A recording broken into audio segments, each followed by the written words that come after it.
Make sure nobody's touching the table.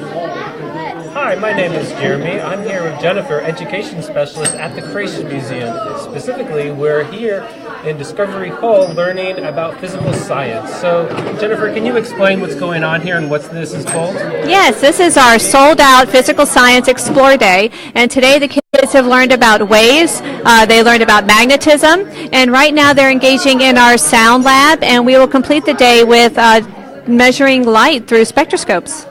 And we're going to explain how you too can get involved in something like this, some fun, family fun. All right. Today we have Dr. Faulkner visiting us, and he is going to kind of show you what they're doing today with our sound lab. Okay. Oh, all right. Hello, Dr. Faulkner is an astronomer here at the Creation Museum. We have each group has four tuning forks, if I could have one. And we have them note that there's a frequency on each of the tuning forks, and so we have them do several experiments. One of them is to get the tuning forks vibrating and listen to the sound that they produce, and then compare them to others, and then write up the report. What do you notice when you change the frequency? What is the change you notice in the pitch that you hear? Then we also take a block of wood, just a piece of pine, and we have them hold it by their ear, get the tuning fork going, and then set the tuning fork on it and listen for what they hear there. And you're going to hear something a little different when you do that. Then the other part we have is put the tuning fork down close to the water. It's really subtle, but like that. When you do that, you can if it's vibrating properly and you hold it close enough, you can see a bunch of little waves down in close because you're setting up a vibration on top of the water there. It's real subtle, but all the kids have had no trouble finding those sorts of things. So then we also do a little exercise. We take the speed of sound in air, we divide it by the frequency to find out what the wavelength is. We already did an experiment earlier this morning with wavelengths and frequencies on a spring. We're kind of building on that and working from here. So we've got this exercise where the kids are supposed to just play around, experiment, makes a few observations. That's the way science works. And I found that kids, the younger they are, the better experimenters they are. They're uninhibited, they ask questions, they're not afraid to try things. By the time they make it to adulthood, say college, it's kind of been beaten out of them, or maybe they've outgrown it somehow. And it's just great to work with little kids and get them interested and excited and just playing around. I was telling Jennifer earlier, when I was young, I was doing a lot of experimentation and scientific observation, and I didn't even know I was until years later. And it was just a fun thing to do, and you can draw some conclusions about things.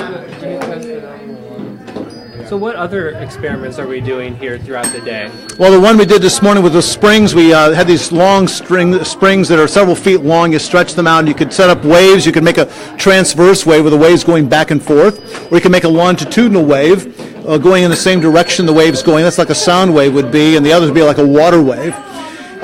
We measured the frequency by measuring the period of 10 oscillations, and we measured the wavelength because of the distance we had on the two ends of the spring on the floor. Then later on this morning, we did one on magnets and magnetism.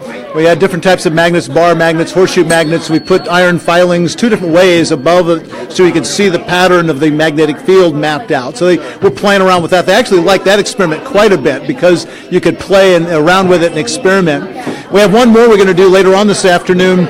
It's on spectroscopy, which is is looking at waves of light. We got different light sources. We have spectroscopes to look at them, at those sources, and then draw a few basic conclusions about what we see there. So it's really hands-on sort of thing.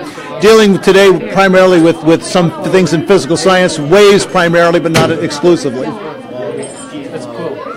So if you haven't heard, this is the Explore Days workshop.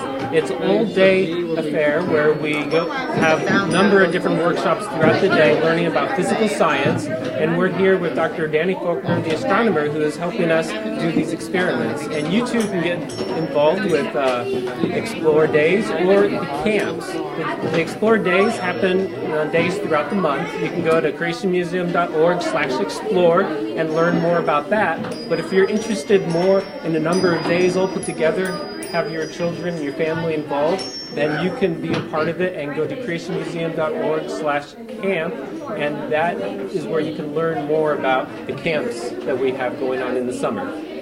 Is there anything else that they should know? No, it's a fun time together, and I've really enjoyed working with the kids today, and look forward to working with more kids in the future. I'm just checking here to see if we have any comments.